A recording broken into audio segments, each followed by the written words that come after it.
Hello hi guys. So Sydney to Melbourne return వెళ్ళిపోతున్నాము. ఇంకో 11 మినిట్స్లో ట్రైన్ వెళ్తుంది. వచ్చేసాను మళ్ళీ సెంట్రల్ స్టేషన్కి. అండ్ వచ్చేటప్పుడు ఎకనామీలో వచ్చాను, కానీ వెళ్ళేటప్పుడు ఫస్ట్ క్లాస్లో వెళ్తున్నాను. So let's start.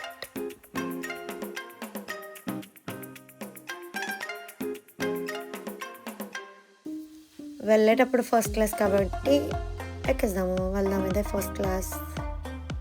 సో వచ్చేటప్పుడు ఎకనామీ ఎలా ఉండే అని చూపించా కదా, ఇప్పుడు ఫస్ట్ క్లాస్ చూద్దాం. ఎక్కగానే డ్రింకింగ్ వాటర్ ఉండే.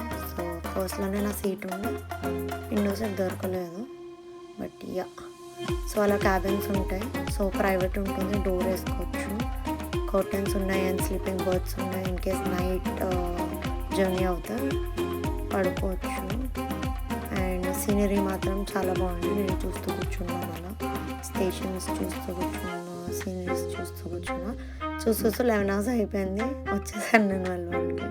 అంత బాగుండే. So day time totally worth it, కానీ టైం సేవ్ చేయాలంటే నైట్ టైం బెస్ట్. సో నాకు అప్ అండ్ డౌన్ $297.90 అయింది, ఇంక్లూడింగ్ GST 27. వెళ్ళేటప్పుడు ఎకనామీ, వచ్చేటప్పుడు ఫస్ట్ క్లాస్ ఉండే. అంత వర్త్ ఇటా కాదా, కమెంట్స్లో మీరే చెప్పండి. అండ్ షవర్ కూడా ఉంటుంది ఫస్ట్ క్లాస్లో. ఇన్ కేస్ షవర్ చేసుకోవాలంటే చేసుకోవచ్చు, కానీ ఓన్లీ నైట్ జర్నీ వాళ్ళకే అన్నారు. సో షవర్ యూజ్ చేసుకోవచ్చు, కర్టన్ వేసుకొని, లేకపోతే టాయిలెట్స్కి కూడా యూజ్ చేసుకోవచ్చు. ఇక్కడ ఇన్స్ట్రక్షన్స్ రాశారు ఎలా యూజ్ చేసుకోవచ్చు టాయిలెట్కి అండ్ షవర్కి అని, బికాజ్ రెండు కలిపే ఉంది కాబట్టి. అండ్ ఇది ఒక స్పేస్ ఇచ్చారు, ఇక్కడ హుక్ ఇచ్చారు, ఇక్కడ ఏమైనా పెట్టుకోవాలంటే పెట్టుకోవచ్చు. అండ్ ఛార్జర్ పాయింట్ ఉంది. షేవింగ్ తర్వాత నేనైతే ఛార్జింగ్ పెట్టుకున్నాను, అక్కడ హ్యాంగ్ చేసుకున్నాను. అండ్ బ్యాగ్స్ అక్కడ పెట్టుకోవచ్చు.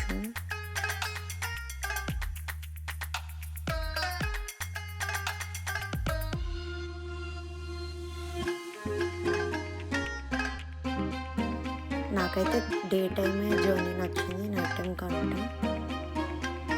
అండ్ ఇక్కడ పెన్ ఇచ్చారు, కానీ అనుకున్నాను వెళ్ళేటప్పుడు ఫస్ట్ క్లాస్ తీసుకొని వచ్చేటప్పుడు ఎకనామీలో రావాల్సింది, బికాజ్ పడుకోవడానికి ఉంటుంది నైట్ జర్నీ కాబట్టి. చూస్తూ మనం మెల్బోర్న్కి వచ్చేసాము.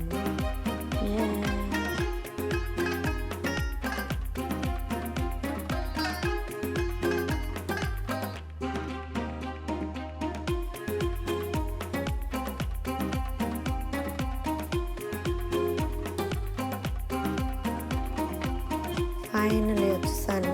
సో సెకండ్ క్రాస్లో దిగి ఇంటికి వెళ్ళటమే. న్యూ మాత్రం బాగా జరిగింది, టోటలీ వర్త్ ఇట్ అనిపించింది.